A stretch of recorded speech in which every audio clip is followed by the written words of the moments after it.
It's not a game, it's a rich thing.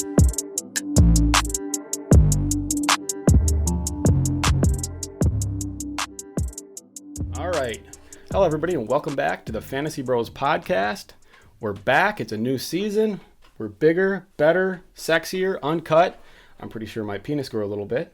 Mine definitely Got did. an extra centimeter on mine. I got like a half an inch over here. So things are gonna get good this year. So today we're talking top 10 running backs for the 2021 fantasy football season. Just a disclaimer. I don't think we really talked about this much last year, but we base most of our list on a standard scoring system because we don't like that PPR garbage. We don't give people something for nothing around here. You know, if a running back catches a pass at the line of scrimmage and then gets absolutely lit up, they still caught it, so they get their PPR points, and that's garbage. Unless there's a website that accounts for that, and you have to gain positive yardage to get the PPR point, I might be down with that. But, I mean, let's make standard great again. I mean, standard should be the standard. That's why they call it standard. So, anyway. So, how you been, Justin? Doing Good. all right. Keeping up. A little under the weather? Grinding. Okay. So, like I said, we're doing top 10 running backs for the 2021 season. But before we do that, we have some old business to attend to. You know what I'm talking about, right? Yeah, it took you long enough. We had that Gardner Minshew, Joe Burrow bet last year. I don't know if you guys remember it. We'll shake on it and everything. I'll put a $20 bill on that. $20. $20 bill? But I lost fair and square. A bet's a bet. And I think it was, $20? Yes, sir. All right, here we go. That's what you get when you go up against the champ. Here you go, man. It's all there. It's obnoxiously loud, isn't it? Real original. Look, there's a fucking stamp in here. Look, you said you weren't feeling good. There's a Ricola. Hey, Shove that up your ass. I might actually That'll take make that. you feel better.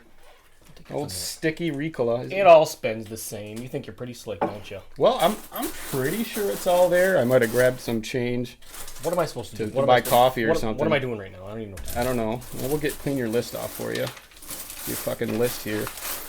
Okay. All right, but anyway, a bet's a bet. There's your money. Congratulations. We'll have to come up with a better one this year. Yeah, so I can All take right. more of your money. Yeah, bet's a bet. You won fair and square.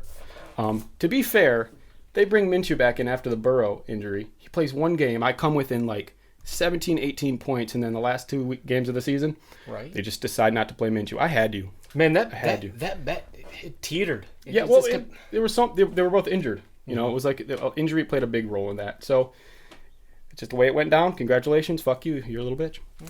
All right. So I guess let's just dive into it. We've got our top 10. He's got his top 10. I've got my top 10. Let's dive right into it. And Well, we're not diving yet. what's that? Oh yeah, let's. Oh, I forgot we gotta kick the year off right. What do we have here, Justin? What is this? Oh, this is some Traverse City apple Some local whiskey. stuff. You get the label out there. There you go. Not a sponsor. Limited edition Traverse City whiskey. What is this? Michigan apple flavor. Yeah, it's not bad. You know, a lot of the times when you buy the Supposed apple, to smell it. I don't know, do what you want with it. He's The one of those apple- craft beer guys. He likes to. Is that what you do? You smell? Yeah, whatever. The apple's subtle. That's what I like about it, because a lot of times you Oh get wow, that is subtle. too strong, too much apple. Delightfully subtle. And here's a guy, you know, Yeah, just help yourself. Cameraman decided to reach over. Yeah, we see ya. Get himself some of that whiskey. Pretty good. Yeah, you're right. all right, cheers. Subtle to another action-packed season of fantasy football in the Saginaw Showdown. Nice. All right, so number 1, Christian McCaffrey. Agreed. I think we can both agree on that. I mean, it's going to be hard to put him anywhere else, honestly. He's talented. He's the workhorse. They feed him like crazy for whatever reason. Like, he's good, but I think they're forcing him. Sometimes it feels forced. Well, but for whatever reason, he gets so many touches. He it runs works. hard. Runs hard. Yep. Gonna get the volume. I mean, Right. Davis is gone. Not that it really matters that much. He was a backup. The system has a lot to do with it, too. That's why Davis was successful. Christian McCaffrey had a greater degree of success because he's a better running back. But it's a system thing. They did draft Chuba Hubbard in the 4th round. Shouldn't have too much to say about anything as long as CMC is healthy. But, that could be a late-round snag if something happens to CMC again. Yeah, Just late a round. little nugget of information for you there. And you got him in the same spot, right? McCaffrey For number pretty one. much the same reasons. Yes. I mean, kind of a no-brainer, honestly.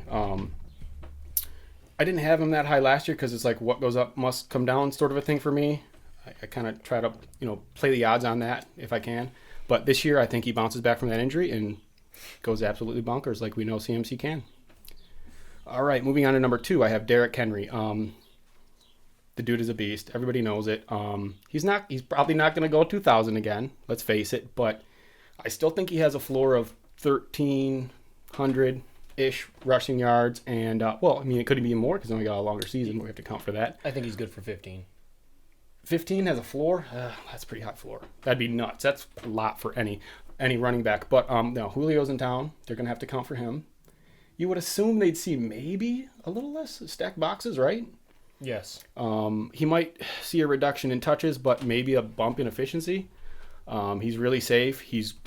Nobody has anything to say about going. He's the guy. He's getting all the carries pretty much, 90% of the carries, all the goal line work. They don't really pass much to their running backs. He did get some pretty big ones last year, though. He had a couple big pass catches for some serious yards last year. I think when I played he got like a 50-yard pass. Typical, yeah. Yeah, it was pretty funny. I beat the shit out of you that week. That was funny. Yeah, no one saw that coming. Yeah, well, it happens. If you're a little bitch, it happens. So yeah, he's number 2. I had him at number 3, but I think just for I like this Julio trade. I think he's going to see a bump in efficiency, maybe a little bit less stack boxes, and that team is very efficient. They're good. I like Tannehill. He's a very, very safe pick at 2. I concur. Okay. Dalvin Cook. Who do we have at 3? We both have Dalvin Cook at 3. He's just one of those guys that just runs so hard. I've always kind of faded him just because of his injury history, but after seeing him play most of last year, I think he missed 1 game maybe, 2 at the most. He's never been healthy, but when he is, he's explosive, and there hasn't been a whole lot that changed in Minnesota. So they've got Justin Jefferson, who is an elite wide receiver, let's face it, and the league's going to have to account for that now. So, just like we were talking about with Derrick Henry, he's probably going to see fewer stacked boxes because they got Thielen and they've got Justin Jefferson now. So, as long as he stays healthy, that's kind of the thing with him. He's just had a very bad history of injury since he got in the NFL. So, he might, he could be number 1 if he could just stay healthy. But yeah. And then number 4, we agree on this. You got Barkley at 4? Take one Barkley. The most talented running back in the league. He cannot stay healthy, though. I don't especially like the team. They did pick up Galladay, so that should take some pressure off of Barkley. He's just got to stay healthy. And the way I feel about him is, look, man, like you've been in the league for 3 years now. He did good his rookie year, and he's just been hurt ever since. If he doesn't find a way to stay healthy this year, things just aren't looking good for his future. I know, because right? people are just going to be too scared to take that risk, But he's ultra elite talent. His team kind of leaves you wanting, but like with the pickup of Galladay, maybe, like I said, it takes some pressure off of Saquon, and we see a bump in efficiency. And like I said, he's the most talented guy in the league. It's all there for him. He's just got to stay on the field. So, all right. So first 4 we agree on. Who do you have at 5? I actually deliberated for a long time about who I wanted to put at 5. There was a lot of guys I considered, but and you're probably not going to agree with me on this one, but I think Zeke Elliott has to come back. He still had a pretty good season considering last year. He was number 11 overall for running backs last year. I think he's going to get more touches. They're probably a favorite again to win their division. Yeah, that offense is it's got a ton of weapons. And we're talking about, hard runners and, feed the monster. Mm-hmm. He's a specimen. He's just one of those athletes that is just, to me, better than most. But his success clearly tied to Dak being on the field. I agree. The whole team. When he's, when that team's healthy, he should be a top 5 running back. Right. When they're not, he still probably could be top 5. Yeah, and nobody felt that more than me last year when Dak went down. He was my guy. I drafted him in the 5th or 6th round last year. I think I got him for a steal, and he started off hot, and then as soon as he got hurt, every fantasy asset on that team fell apart. And Zeke is no exception. But like you said, he's ultra talented. He still finished close to the top 10, just outside. So I mean, if Dak's on the field, he could easily be in the top 3. You know, we're tempering it because we're, you know, after last year, and like, can Dak be his old self? I think that's a good spot for him. And honestly, the 3 guys I have, 5 through 7, are all interchangeable. They're kind of all in their own little tier. I actually have Jonathan Taylor at 5. And I think why I'm giving him the nod over these other guys is just because they have a very good offensive line, if not the best offensive line in the league. And when you're talking, you know, offense and running backs and quarterbacks, just the offense in general, it's the most important thing. So that is what gave me a little extra confidence in Jonathan Taylor over my next 2 guys.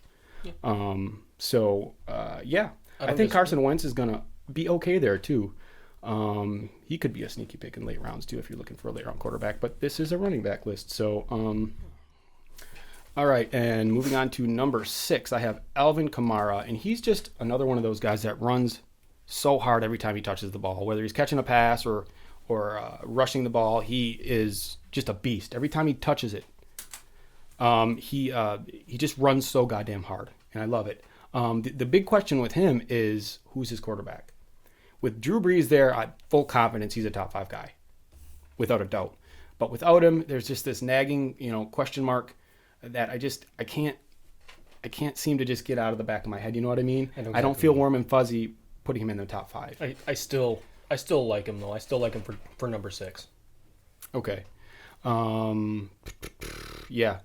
If you can get him at 6 or 7, I think it's a steal. But there's just a little bit of risk involved with it because of the quarterback situation. Oh, so we agreed on that one, huh? Yeah. Same spot. Yep.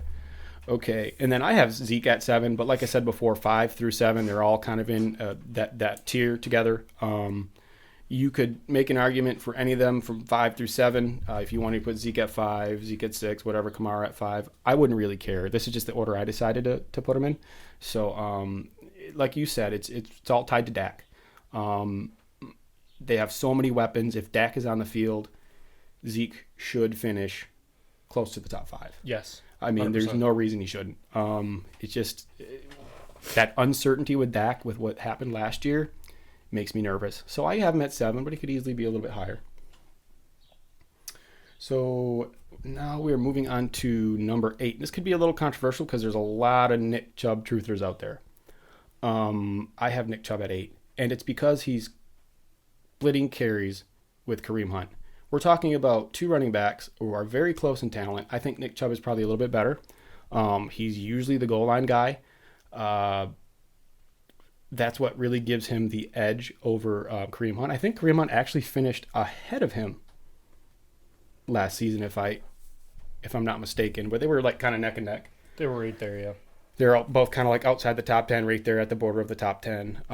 But, you know, if I'm taking a guy, and a lot of the websites have him like top 4, top 5, I don't feel warm and fuzzy taking him that early just because he's splitting work with Kareem Hunt. Yeah, so I've got him at 8. Who do you have at 8? I have Aaron Jones. Okay, Aaron Jones. He's gonna do a lot of what he did last year. Whether Rodgers is there or not, I still think Rodgers is gonna be there. But I think that franchise understands the talent of their players, and I still think he's gonna be involved in pretty much the same way. Maybe he won't have quite as talented of a quarterback, you know, behind center, but I still think they know how to utilize their talent, and he's gonna be just fine. Yeah, I agree 100%. I've got him at 9, just because, again, what's going on with the quarterback? I don't know. Right. He catches a decent amount of passes. Jamal Williams is gone. He's in Detroit now. Right. I need to know what Aaron Rodgers is going to do before I can put Aaron Jones any higher than 9. You know, maybe 8. I could put him where Chubb is, somewhere in there. Yeah. I see your concern. I do see your concern. So he's good. I've had him before. I got him for a steal a couple of seasons ago when he broke out. I like him. It's just that uncertainty with Aaron Rodgers scares me a little bit, so I got him at 9. All right. Okay, number 10, I have Cam Akers. I love this guy. He's a prototypical sized running back. He's on a good offense. He's got a good defense, got an upgrade at the quarterback position. It's his second year. And a lot of times these second-year running backs, they sort of take that big leap forward. Towards the latter end of the season last year, he was a beast. I think they're going to use him. Malcolm Brown is gone. The stars are aligning for Cam Akers. I have him at 10, and he could be higher. There's no reason to think he can't finish in the top 5 if they use him the way they should. Yeah, I like it. I completely agree. Okay, what do you I have? don't have him there. I like your argument. For number 10, I have Joe Mixon. And yeah, he kind of got dinged up last year, but I mean, as far as the touches he was getting and his productivity, I think in standard leagues he was getting 13 point something fantasy points a game. I think that's great for like your first pick in the second round, which is kind of going to be his wheelhouse where people are going to be drafting him probably first or second running back to go in the second round. Yeah, I get it.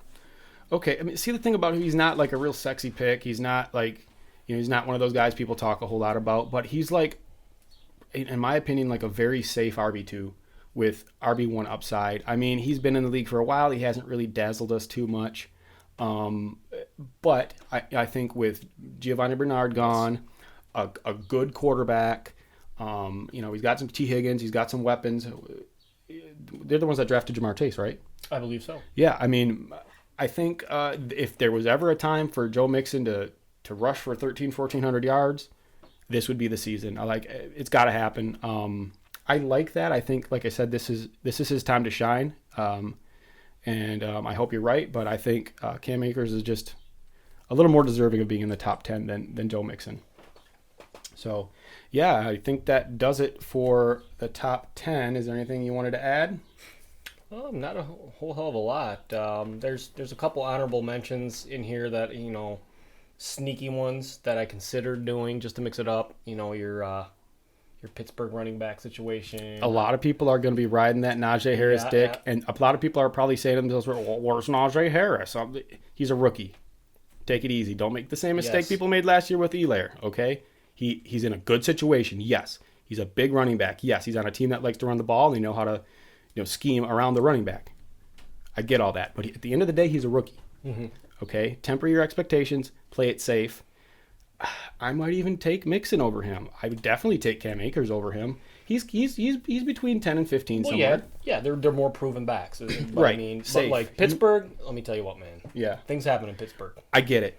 But my first pick, I have to feel very comfortable with, and I just do not feel comfortable. Okay, we're in a 14-man league. Right. Okay, it's not crazy for you to be like, you know what, I'm going to grab, if Cam Akers or, even if Jones or someone crazy like that slips that late, pair him with Najee Harris. Get somebody a little bit safer, pair him with Harris, and if he goes off and you got a nice, safe, high floor pick with your first pick in the first round, dude, you could have a great season. I get it. Don't get me wrong. His ceiling is through the roof, but I like to play it safe in the first round. So I agree. I have him at 12 right now. That's for running back wise. I have him at 12. Okay, cool. Check out all the new decor back here, by the way. Shout out to Low Down Dirty Studios. They're kicking it up a notch with us. What do we got here? A man cave, Babe Ruth. I know it's baseball, but I mean that's baseball too. Cool little lion up there. Pretty sweet. They're doing it right here at Low Down Dirty Studios, helping us out, making us look good. So we appreciate that. I don't really have anything else to add. It's glad to be back in the studio. I'm excited for this season. This is just going to be one of many episodes that we crank out. We're going to start trying to do like one a week until we get closer to fantasy football season. Then we'll maybe start cranking out 2 a week. But we appreciate you subscribing. We appreciate you leaving likes. And we'll see you next time. Thanks.